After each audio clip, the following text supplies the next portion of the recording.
Dubai లోపల చాలా చాలా ఫేమస్ మనకు తెలుసు కదా డేట్స్ అంటే ఖజూరే కాకుండా కొన్ని క్రాప్స్ తీస్తూ ఉంటారు. అందులోకి మెయిన్గా డ్రై ఫ్రూట్స్ ఎక్కువ తయారు చేస్తారు ఇక్కడ డ్రై ఫ్రూట్స్లో మనం చూస్తే ఇది అంజీర్ చెట్టు.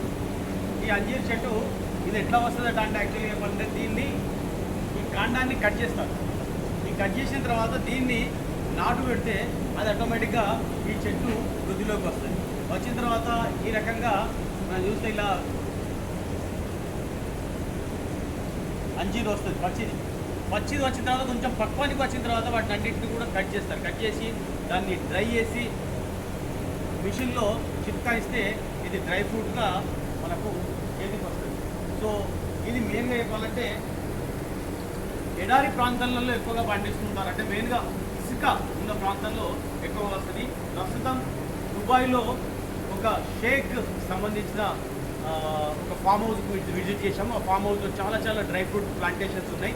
అందులో వన్ ఆఫ్ ప్లాంటేషన్స్ ఇది నిజంగా చూడముచ్చటగా ఉన్నది.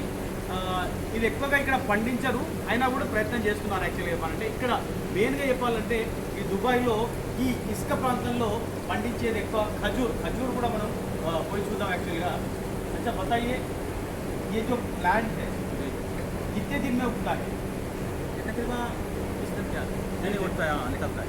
अच्छा जी, ये इधर से कटाई करो, इधर से कटाई हाँ तो बॉक्स में रखेगा। हाँ थोड़ा सा मात्रा डाल के ये रखो, रोज थोड़ा थोड़ा पानी दो, इंशाल्लाह आएगा अपने आप। जो पकने में कितने दिन लगता है? पकने में ये आता है तकरीबन 10 दिन 15 दिन ऐसा है ना। ये छोटा छोटा आता है। अच्छा अच्छा अच्छा 10 दिन 15 दिन आता है, पकता है। ये इसका ख़त्म कर ही नहीं था, रोज़ आता है। इस साल पूरे साल में चलता है, अच्छा अच्छा ख़त्म नहीं होता है ये।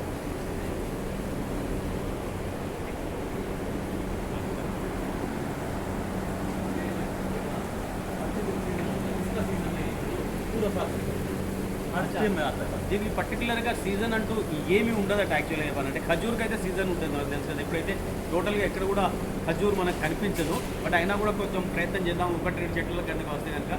ఇది మెయిన్గా చెప్పాలంటే దీనికి సీజన్ అనేది ఉండదు. 12-12 నెలలు ఇది మనకు క్రాప్ ఇస్తుంది. అందులోకి డ్రై ఫ్రూట్స్లో ది బెస్ట్ డ్రై ఫ్రూట్స్ లోపల ఇదొకటి మనకు తెలుసు కదా. మనకు శరీరంలో రక్తాన్ని ఇచ్చే డ్రై ఫ్రూట్గా చెప్తారు. ఇందులో షుగర్ కాంటెంట్ కూడా ఎక్కువనే ఉంటుంది. బట్ ఏదేమైనా కూడా ఇది నిజంగానే ఎవరైతే ఇల్నెస్గా ఉంటారో వాళ్ళు కనుక ఇది తీసుకుంటే చాలా చక్కగా తొందరగా రికవర్ అయ్యే అవకాశాలు ఉంటాయి. Thank you very much.